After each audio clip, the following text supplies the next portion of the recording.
নমস্কার বন্ধুরা, রাজকন্যা রান্নাঘরে আপনাদের সবাইকে স্বাগত।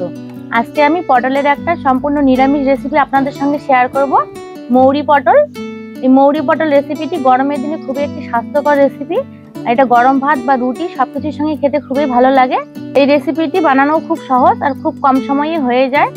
আপনারা শুরু থেকে শেষ অবধি ভিডিওটি দেখতে থাকুন, আশা করি আপনাদের ভালো লাগবে। চলুন তাহলে রেসিপিটি শুরু করে দেওয়া যাক। মৌরি পটল বানানোর জন্য এখানে আমি 600 গ্রাম পটল নিয়েছি। পটলগুলো এখন ভালোভাবে ধুয়ে কেটে নেব।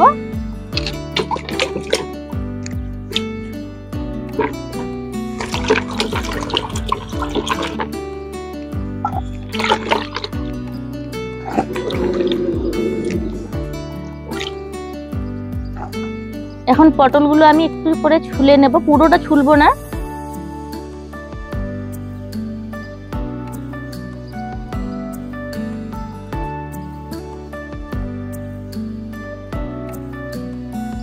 এইভাবে চারদিকে তুলে নিলাম।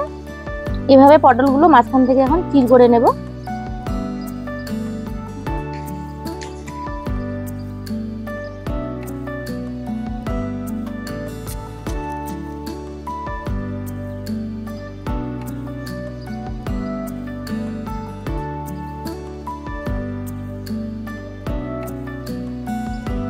পটলগুলো কাটা হয়ে গেছে, এখন আমি দুটো আলু কেটে নেব।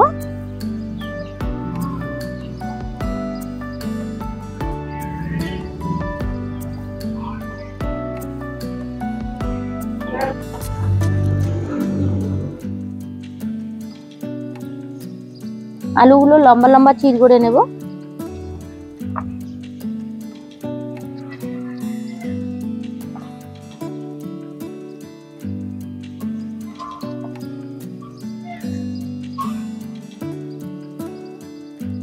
আলু পটলগুলো কেটে নিয়েছি, এখন লবণ আর হলুদ মেখে আমি 10 মিনিটের জন্য রেখে দেব।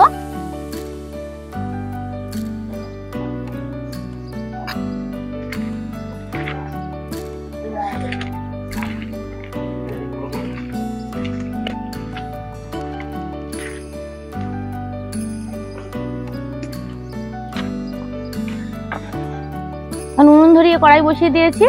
এখন আমি 2 টুকরো দারচিনি আর 2টো ছোট এলাচ আর 2 চামচ মৌরি ভেজে নেব শুকনো খোলায়।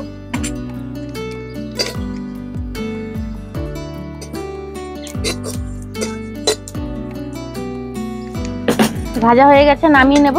খুব বেশি কড়া করে ভাজবো না, হালকা ভেজে নেব।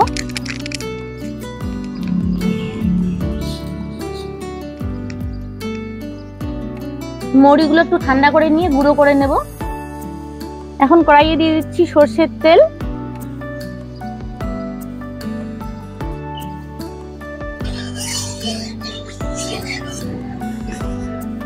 এখন পটলগুলো আমি ভেজে নেব।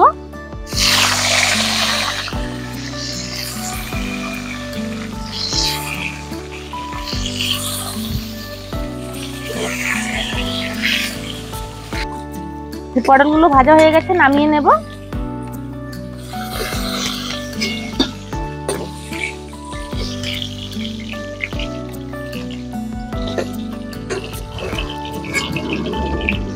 বাকি পটলগুলো ভেজে নেব।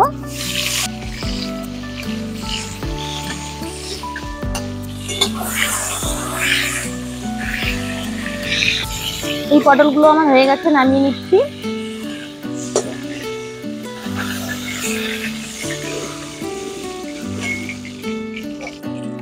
এখন সবশেষে আলুগুলো ভেজে নিচ্ছি।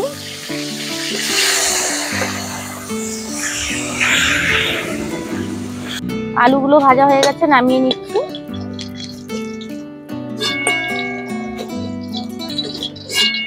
আলু পটল ভাজা তেলের মধ্যে দিয়ে দিচ্ছি ফোড়নের জন্য তেজপাতা, একটা কাঁচা লঙ্কা। এখন এতে দিয়ে দিচ্ছি 1/2 চামচ কাশ্মীরি লাল লঙ্কার গুঁড়ো, 1/2 চামচ হলুদ গুঁড়ো আর 1/2 চামচ দিয়ে দিচ্ছি মৌরি গুঁড়ো।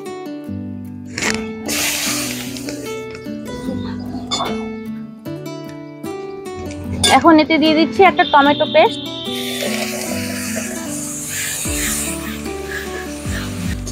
আর 1 চামচ দিয়ে দিচ্ছি আদা পেস্ট, আর এখন দিয়ে দিচ্ছি স্বাদ মতো লবণ। এখন মশলাগুলো ভালোভাবে কষিয়ে নেব। মশলাগুলো ভালোভাবে কষিয়ে নিয়েছি, তেল ছেড়ে দিয়েছে। এখন এতে আমি দিয়ে দেবো 1 বাটি দুধ। আর দুধটা দেওয়ার সময় নুনের আঁচটা একদম কম করে দিতে হবে, হয়তো দুধটা ছানা কেটে যেতে পারে।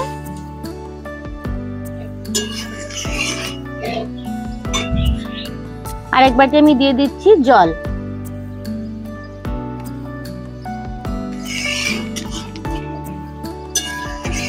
আলু পটলগুলো সেদ্ধ করার জন্য আমি এখানে 1 বাটি দুধ আর 1 বাটি জল দিলাম। তা আপনারা এখানে শুধু দুধ দিয়েও রান্নাটা করতে পারেন, কিংবা শুধু জল দিয়েও রান্নাটা করতে পারেন। যে গ্রেভিটা ফুটতে শুরু করে দিয়েছে, এখন আমি আলু আর পটলগুলো দিয়ে দেব।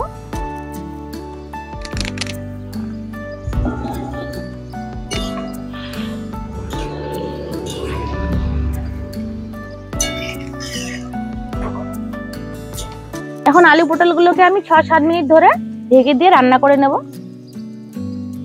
6-7 মিনিট হয়ে গেছে, এখন ঢাকনা সরিয়ে নেব।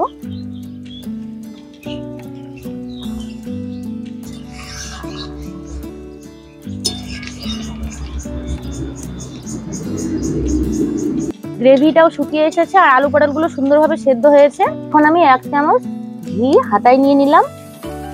ঘিটা একটু গরম করে নেব। ঘিটা আমি গরম করে নিয়েছি আর এই ঘিয়ের মধ্যে আমি 1/2 চামচ মৌরি গুঁড়ো দিয়ে দিচ্ছি।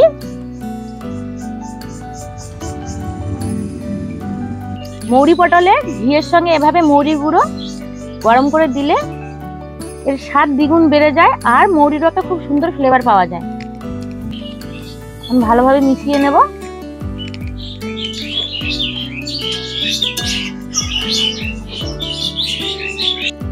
এখন কম আছে 2 মিনিটের মতো ঢেকে আমি রেখে দেব।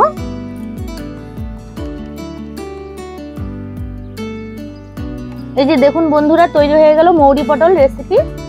কত তাড়াতাড়ি হয়ে গেল।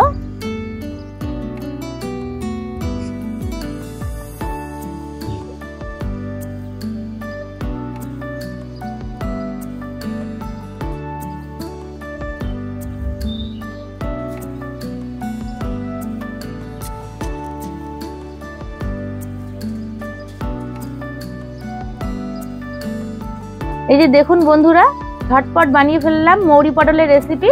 আর এই রেসিপিটি গরম ভাত আর রুটি দুটোর সঙ্গে খেতে খুবই ভালো লাগে। আপনারাও বাড়িতে ট্রাই করে দেখবেন অবশ্যই। আর আজকে আমার এই রেসিপিটি আপনাদের কেমন লাগলো কমেন্ট করে জানাবেন। ভালো লেগে থাকলে লাইক করে দেবেন, শেয়ার করে দেবেন। আর আমার চ্যানেলটিতে নতুন হয়ে থাকলে চ্যানেলটিকে সাবস্ক্রাইব করে দিয়ে আমার পাশে থাকবেন। ভিডিওটি এখানে শেষ করছি। সবাই ভালো থাকবেন। দেখা হচ্ছে পরবর্তী কোনো রান্নার ভিডিও নিয়ে।